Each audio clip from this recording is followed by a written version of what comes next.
Good evening student. चलिए आज हम टॉपिक स्टार्ट करेंगे रोटेशनल मोशन का सेकंड टॉपिक। टॉपिक क्या है हमारा? Centre of mass. हेडिंग लगा लें, centre of mass of two particles.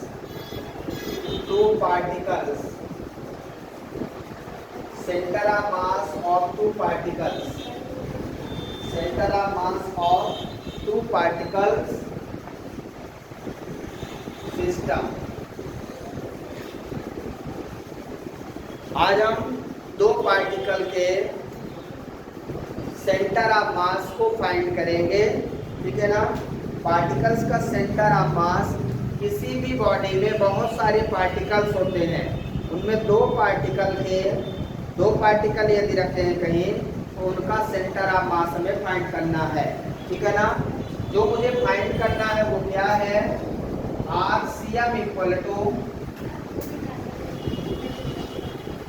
M1 R1 plus M2 R2 divided by M1 plus M2। So this is the formula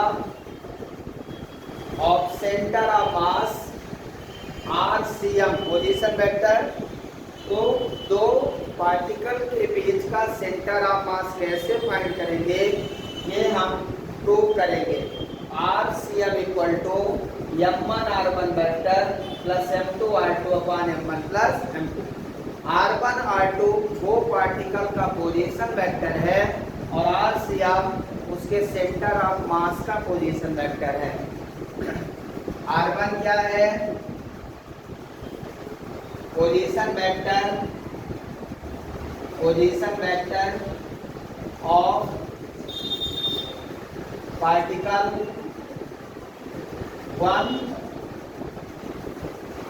और R2 है position vector of particle 2 और RCM है, इसको लिखते जाइए, position vector of particle, position vector of centre of मास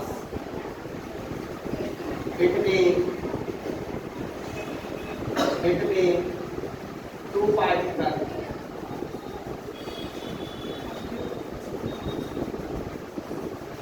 इस तरह से दोनों पार्टिकल के बीच का पोजीशन वेक्टर जहाँ पे उसका सेंटर ऑफ मास होगा वो RCM है, वही मुझे डेराइव करना है और प्रूव करना है, ठीक है। तो वेरी मोस्ट इम्पोर्टेंट एक्सप्रेशन है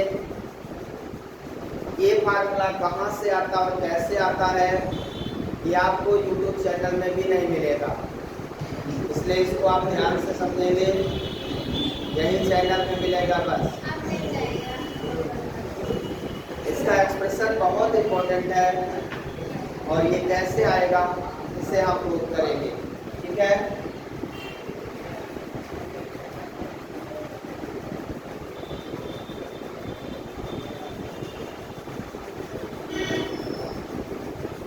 स्टार्ट करें, लिखिए आप नहीं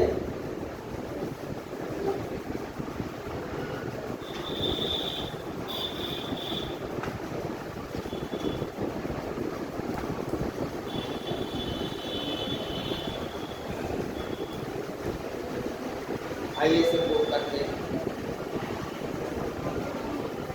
सबसे पहले हम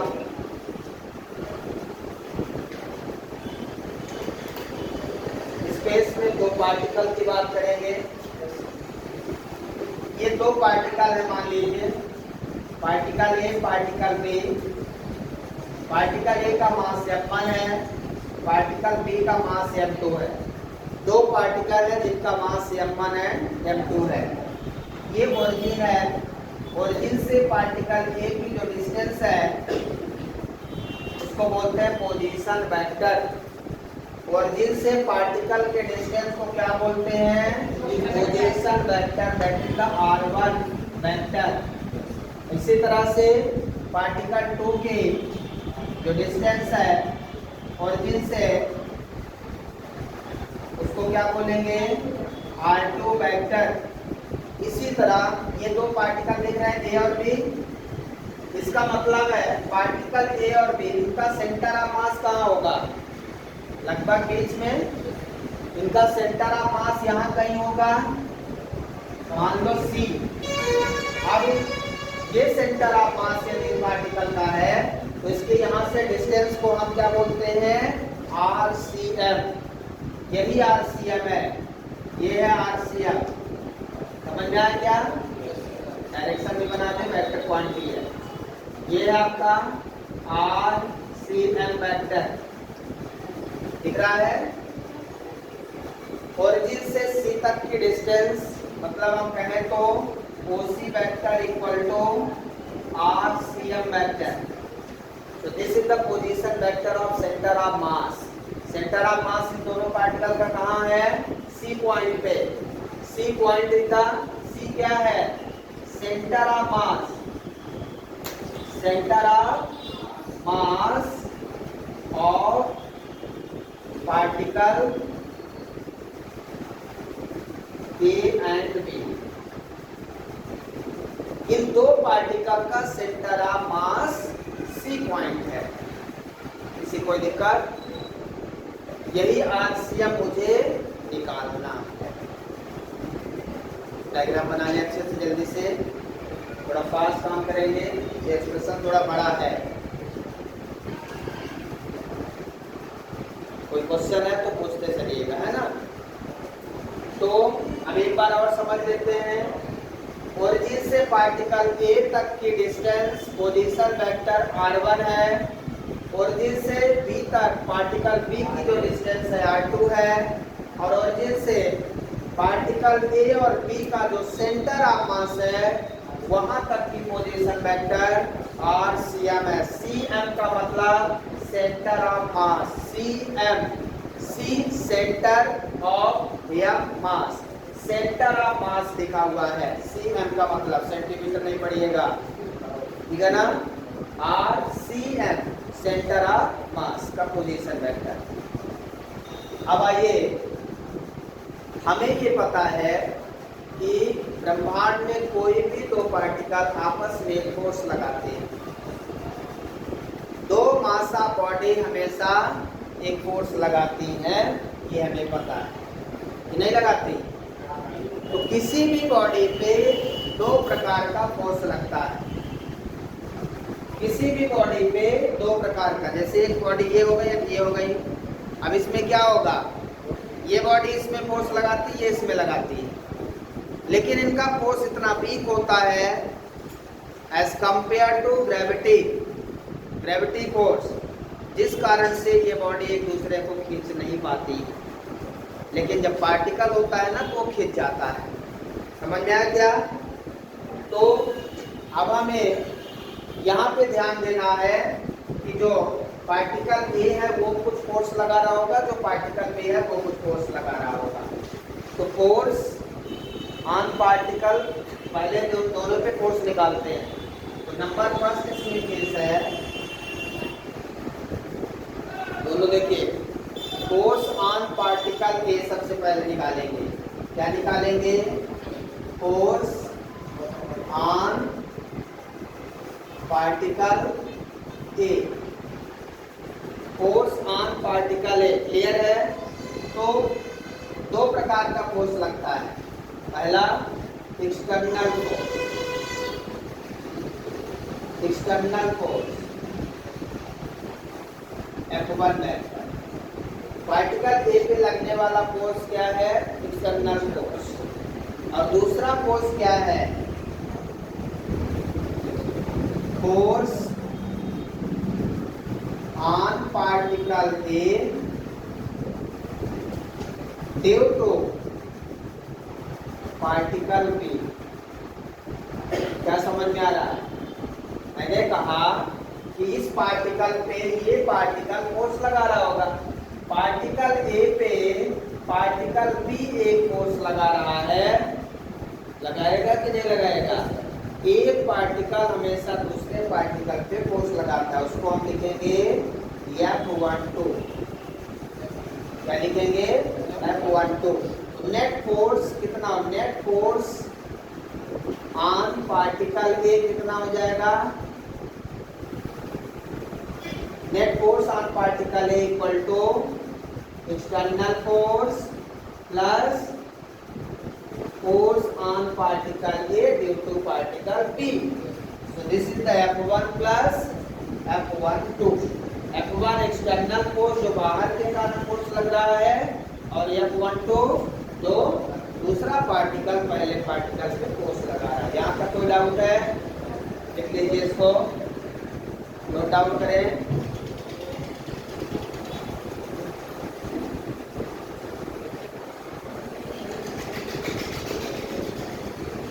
किसी के माइंड में कोई क्वेश्चन चल रहा हो तो पूछ सकते हैं। इंपॉर्टेंट एक्सप्रेशन है ये।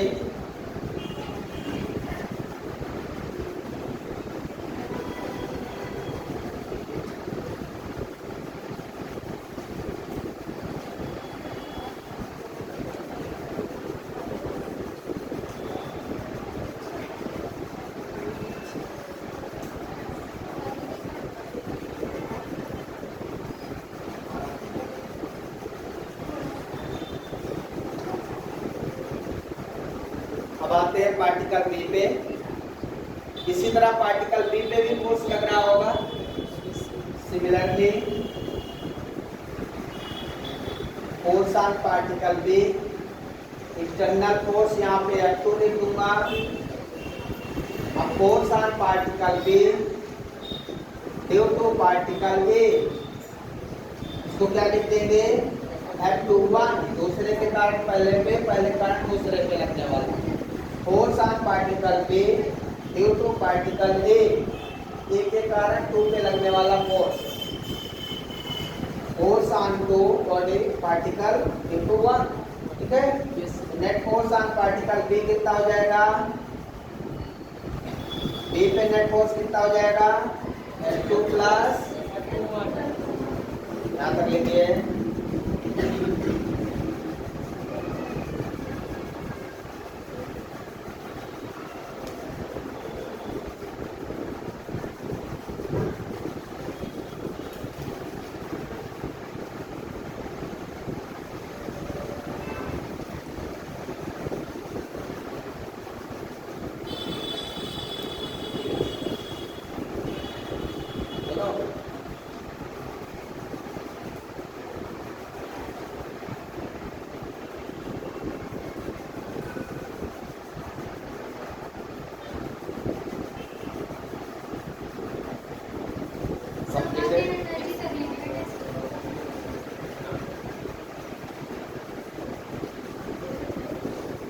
यहाँ तक कोई डाउट है किसी को?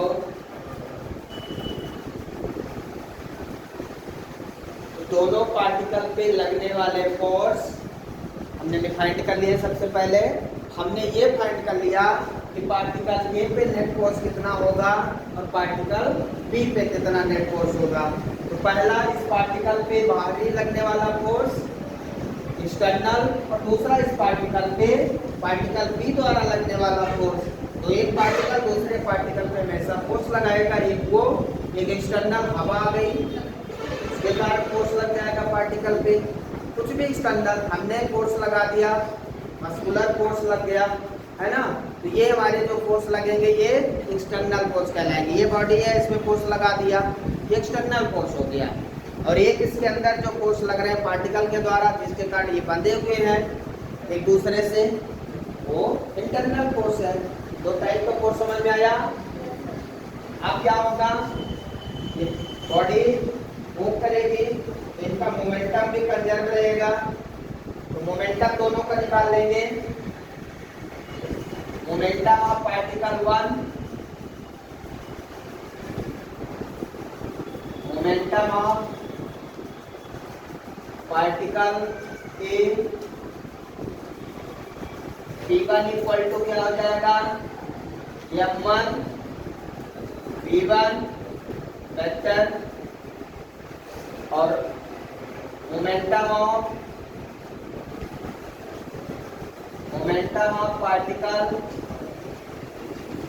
B कितना हो जाएगा भाई, P2 vector equal to F2 B2। Clear है? और वेलोसिटी आपको पता है पोजीशन वेक्टर के रूप में, पोजीशन वेक्टर का फर्स्ट डिफरेंशिएशन वेलोसिटी होता है। ये हम चाहें तो यहाँ से डायरेक्ट लिख भी सकते हैं, ये आगे लिखेंगे। यहाँ तक कोई डाउट है? मोमेंटम इसलिए लिख रहे हैं क्योंकि पार्टिकल मूव भी कर सकते हैं एक जगह से दूसरी जगह। पार्टिकल क्या होते हैं, मूव करते हैं। जब पार्टिकल मूव करेंगे बॉडी मूव करेगी। कोई भी मूविंग बॉडी है तो उसमें पार्टिकल मूव करेंगे, मूव करेंगे तो उनका मोमेंटम होगा कि नहीं होगा? मोमेंटम हमने पहले फोर्स निकाला, फिर मोमेंटम। अब हमें निकालना पड़ेगा rate of change of momentum. Rate of change of momentum क्या होता है? फोर्स होता है। तो नेट फोर्स इक्वल टू क्या हो जाएगा? Rate of change of momentum according to Newton second law of motion. चले अकॉर्डिंग टू न्यूटन, तो according to Newton second law of motion चलते हैं। तो according to Newton second law of motion, चलिए Newton का सेकंड लॉ कहता है कि net force is equal to change in momentum. तो नेट फोर्स यहाँ क्या है, दोनों पार्टिकल का नेट फोर्स लिखना है। समझ में आ रहा है क्या? तो पहले पार्टिकल का फोर्स क्या है, F1 प्लस F12। दूसरे पार्टिकल का क्या है, F2 plus F21 equal to rate of change का मतलब d by dt of P1 plus d by dt of P2। इस हिसाब से लिख सकते हैं, या तो ऐसा लिख सकते हैं d by dt of P1 plus P2, P1 plus P2 vector लिख दिया। दोनों पार्टिकल का rate of change of momentum equal to net force. ठीक है? अब यहाँ देखिए न्यूटन थर्ड लॉ लगेगा। जब बॉडी, ध्यान से देखिए, बॉडी ए पे कौन फोर्स लगा रहा, बॉडी बी वैसे लगा रहा होगा F12, और बॉडी बी पे फोर्स लगा रहा है F21। दोनों इक्वल है, अपोजिट डायरेक्शन में लगा रहे हैं। दोनों कैसे लगा रहे हैं, इक्वल है opposite direction. So Newton third law of motion F12 equal to minus F21 equal and opposite. Newton third law क्या कहता है कि बॉडी ए पे बी लगा रहा है जितना फोर्स, उतना ही बी पे ए लगा रहा है force. So from Newton's third law of motion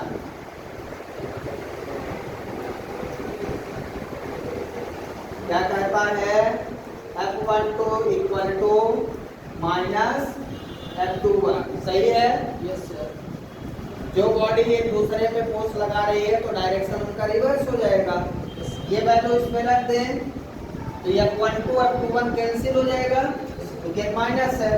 यदि मैं इसकी जगह यहाँ रख दूँ तो माइनस F21 प्लस F21, ये वाला कैंसिल हो जाएगा। मतलब पार्टिकल एक दूसरे पे लगने वाला फोर्स इक्वल एंड अपोजिट होगा, उसके कारण मूवमेंट नहीं होगा। मूवमेंट होगा एक्सटर्नल फोर्स के कारण। बॉडी का जो मूवमेंट होगा वो किसके कारण होगा, एक्सटर्नल के कारण। तो बचेगा क्या, F1 plus F2 equal to dP1 P1 P2 की वैल्यू भी रख दो, d by dt of P1 plus P2 की वैल्यू क्या है, F1 V1 plus M2 V2 vector value रख दिया। P1 equal to F1 V1 plus P2 equal to M2 V2। तो F1 plus M2 vector equal to क्या मिला, d by dt of F1 V1 plus M2 V2। ये दोनों zero हो गए, ये दोनों टर्म क्या हो गए, जीरो। क्लियर है? थर्ड लॉ से यहाँ तक लिखिए आराम से। कोई भी क्वेश्चन मन में हो पूछ लीजिए। स्वाति, कोई डाउट है?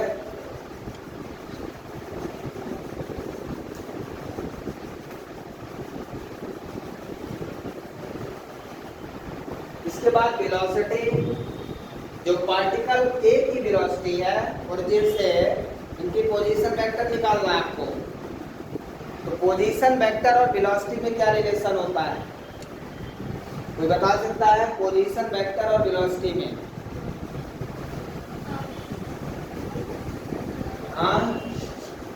v1 vector equal to dr1 vector by dt। Differentiation of position vector is the velocity. Position vector का डिफरेंशिएशन वेलोसिटी होता है। मैंने 2D में सबसे पहले यही डिस्कस किया था। 2 dimensional motion, motion in plane में ये डिस्कस किया था। और v2 equal to dr2 divided by dt। मतलब यहाँ से वेलोसिटी का पोजीशन वेक्टर के साथ रिलेशन डिफरेंशिएशन का है। क्लियर है? आप चैप्टर दे सकते हैं, मोशन इन प्लेन को लिए वहाँ पे आपको मिल जाएगा ये v1 और v2। ठीक है, यहाँ पे रख दें v1 और v2 की जगह वैल्यू रख दें। क्या v1 और v2 की जगह ये वैल्यू रख दें तो क्या इक्वेशन बनेगा? क्या बनेगा बोलिए? f1 vector plus f2 vector equal to d by dt of m1 dr1 vector by dt plus m2 dr2 vector by. Clear है? यहाँ तक v1 और v2 की वैल्यू रख दिया बस। f1 plus f2 equal to d by dt of, ये m1 को अंदर ले जाए डिफरेंशिएशन में, इस m1 को अंदर ले जा सकते हैं क्या? क्योंकि m1 क्या है? कांस्टेंट है। इस m1 को अंदर ले जा सकते हो, m2 को अंदर ले जाओ तो क्या हो जाएगा? ये d by dt of m1 r1 vector plus ये क्या हो जाएगा? d by dt of m2 r2 vector. समझ आया क्या? ये m1 को अंदर ले गए r1 के साथ और m2 को ले गए r2 के साथ। अब ये d by dt कॉमन ले ले बाहर, ये d by dt कॉमन हो जाएगा। क्या देखिए इक्वेशन क्या बनेगा? f1 plus f2 equal to, इसको नेट फोर्स लिख देता, f1 plus f2 equal to f, दोनों एक्सटर्नल फोर्स है। f1 plus f2 equal to f equal to एक d by dt बाहर आएगा, d by dt into d by dt है, उसको क्या लिख सकते हैं? d2 by dt2। Double differentiation, दो सिंगल डिफरेंशिएशन का मल्टीप्लिकेशन डबल डिफरेंशिएशन हो जाएगा। तो ये d by dt बाहर निकलेगा तो d2 by dt2, अंदर क्या बचेगा? m1 r1 vector plus m2 r2 vector. Clear? यहाँ तक नोट करिए जल्दी से।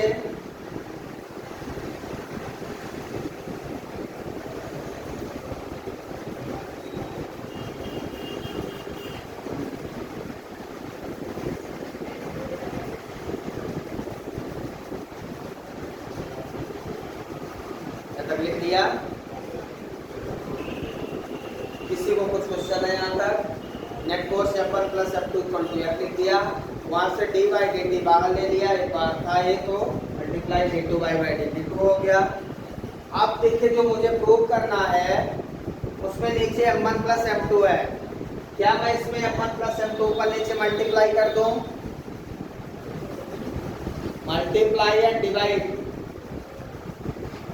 Multiply and divide by m1 plus m2 in right hand side, right hand side वाली, राइट साइड में केवल एफ वेक्टर इक्वल टू क्या मिल जाएगा आपको, क्या लिख सकते हैं, m1 plus m2 d2 by dt2, bracket में क्या है, m1 r1 plus m2 r2 divided by m1 plus m1 r1 plus m2 r2, m1 plus m2 का मल्टीप्लाई और डिवाइड किया, जहाँ मल्टीप्लाई और जहाँ डिवाइड, किसी भी नंबर का ऊपर नीचे मल्टीप्लाई और डिवाइड करने से कोई इफेक्ट नहीं पड़ता है। तो हमने m1 प्लस m2 का ऊपर नीचे मल्टीप्लाई कर लिया, कोई इफेक्ट नहीं पड़ेगा। अब यहाँ पे ये जो वैल्यू आ गई है ये क्या है,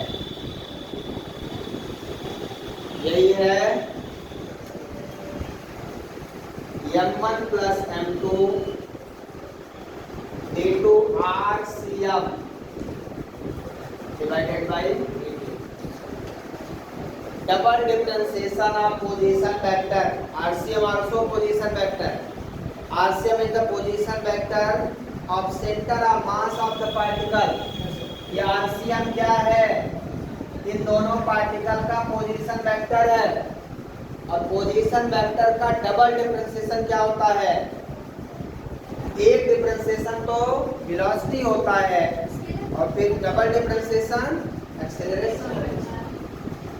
डबल डिफरेंशिएशन पोजीशन वेक्टर का एक्सेलरेशन, समझ में आया क्या। तो यहाँ पे पहले तो आपने RCM क्या लिखा, वेयर RCM इक्वल टू क्या लिख दिया भाई, जो आपको प्रूव करना था। RCM आपने किसको लिखा है, RCM किसको लिख दिया, m1 r1 vector plus m2 r2 vector divided by m1 plus, आपको वही मिल गया है जो आपको प्रूव करना था। लेकिन ये कैसे मिल गया, F बराबर क्या बन गया, m a वेक्टर। F बराबर क्या मिल गया, m a, कैपिटल M क्या है, मास ऑफ पार्टिकल का समेशन मास ऑफ बॉडी। ये मार्कर, इसमें बहुत सारे पार्टिकल है ना, तो सभी पार्टिकल को सम कर दें तो बॉडी का निर्माण हो जाता है। तो कैपिटल M क्या है, m1 प्लस इन दो particle, particle A particle B का मास m1 और m2 है, दोनों को जोड़ दिया तो क्या मिल गया, ये मास ऑफ बॉडी हो गया, या मास ऑफ सिस्टम में लिख सकते हैं। और A क्या है, A क्या है, एक्सीलरेशन। इसको मैंने एक्सीलरेशन लिख दिया, किसको लिख दिया है, d2 RCM upon dt, d2 RCM vector upon dt, clear है। d2 RCM वेक्टर, इसी को तो आपने ये लिखा है, ये किसको लिख दिया, ये, और इसको क्या लिख दिया, कैपिटल M, ये बराबर m a।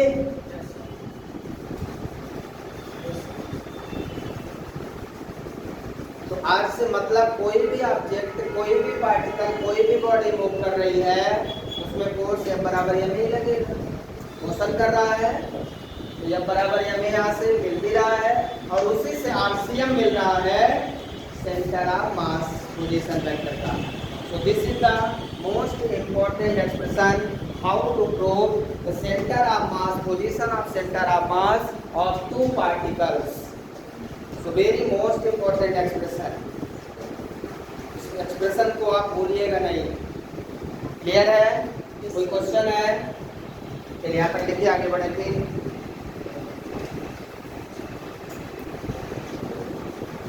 चौथी क्वेश्चन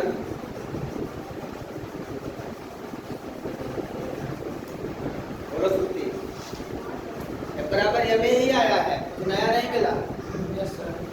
यह बराबर एम ही है यहाँ पे भी, मतलब जो एक्सटर्नल फोर्स लग रहा है बराबर एम वो यहाँ भी है। यदि किसी बॉडी में फोर्स लगाते हो और यदि बॉडी चलने लगती है तो यह बराबर एम है। मतलब रोटेशनल मोशन में भी ट्रांसलेशनल मोशन है, ये ट्रांसलेशनल मोशन है। दो टाइप के मोशन हम लोग पढ़ेंगे, एक ट्रांसलेशनल मोशन, दूसरा रोटेशनल मोशन।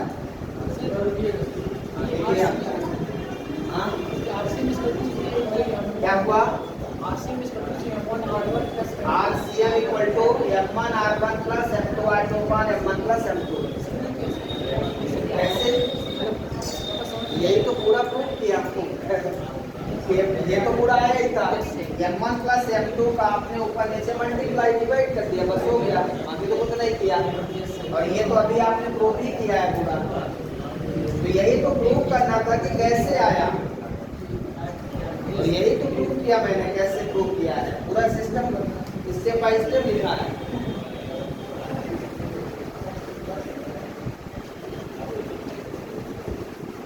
और कोई क्वेश्चन? अब देखिए, इससे हमें कोऑर्डिनेट के रूप में पोजीशन चाहिए।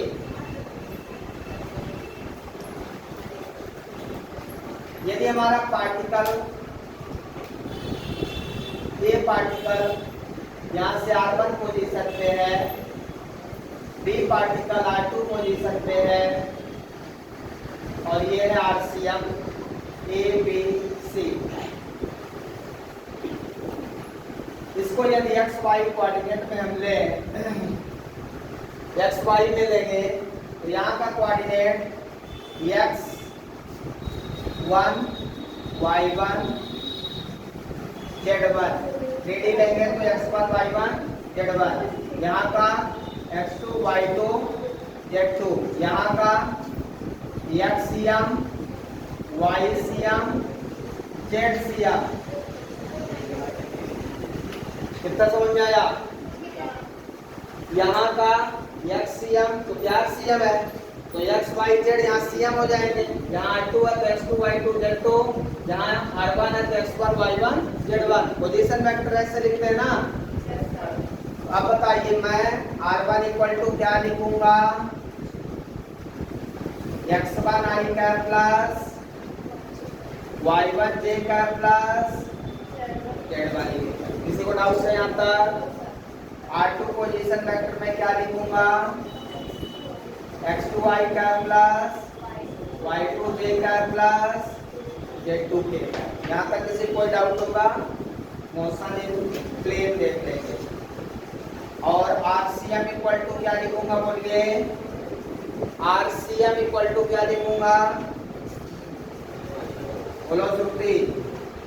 xCM i का प्लस yCM j का प्लस zCM k का। पोजीशन वेक्टर के हिसाब से लिख दिया आपने। अब आपको ये इक्वेशन लिखना है इसके बाद, और इस इक्वेशन में इनकी वैल्यू पुट करना है। RCM की वैल्यू इधर, R1 R2 की वैल्यू इधर, ठीक है? पुट करो। देखिए RCM की जगह क्या लिखूंगा? xCM i का प्लस yCM j का प्लस zCM k का इक्वल टू m1 R1 की वैल्यू x1 i का प्लस y1 j का प्लस z1 k का प्लस m2 R2 की वैल्यू क्या है? x2 i का प्लस y2 j का प्लस z2 k का divided by m1 plus m2। किसी को समझ में आया? हमने इस फार्मूले में आरसीएम की जगह आरसीएम को रख दिया, R1 की जगह R1 की पोजीशन वेक्टर रख दे, R2 की जगह R2 की पोजीशन वेक्टर रख दे। आया समझ में आता?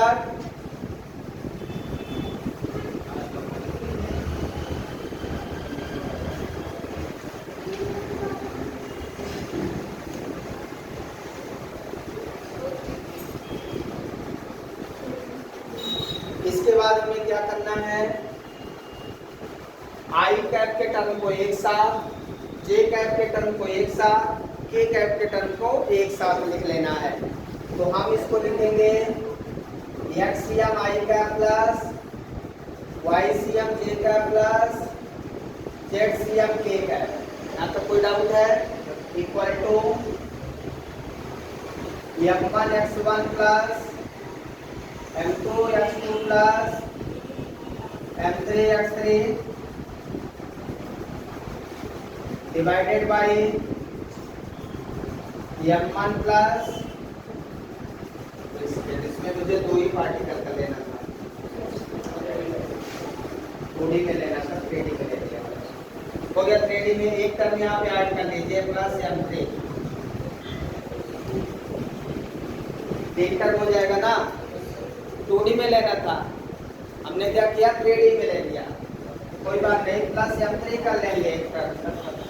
2D में लेंगे तो एक्ससीएम वाईसीएम बन लेंगे, x1 y1 लेंगे, ठीक है। 3D में लेंगे तो प्लस कितना हो जाएगा, ये आई कैप हो गया प्लस, इसी तरह m1 y1 plus m2 y2 plus m3 y3 divided by m1 plus m2 plus m3, ठीक है ना। 3 पार्टिकल के लिए प्लस m3 ऐड कर लेंगे एक्स्ट्रा, और प्लस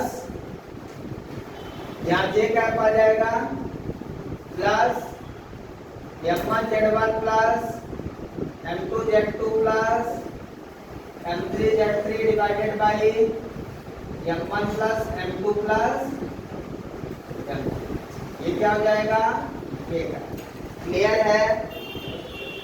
आई जे के सबको अलग अलग लिख दिया। अब हम क्या करेंगे, आई जे के का कोफिशिएंट का कंपेयर कर देंगे। क्या लिख देंगे, compare the coefficient of i cap j cap k cap in both side. अब हमें फार्मूला मिलेगा XCM equal to m1 x1 plus m2 x2 plus m3 x3 upon m1 plus m2 plus m3। XCM मिल गया आपको, YCM मिल जाएगा m1 y1 plus m2 y2 plus m3 y3 divided by m1 plus m2 plus m3। इसी तरह आपको मिल जाएगा जेडसीएम, क्या मिल जाएगा, m1 z1 plus m2 z2 plus m3 z3 divided by m1 plus m2 plus m3। So this is the how to find center of mass coordinate of the system of particles. XCM, YCM, ZCM is the coordinate of system of particles of center of mass. उस particle का centre of मास मैंने find कर दिया है। किसी कोई doubt है? आज बस इतना ही। Thank you. Have a nice day.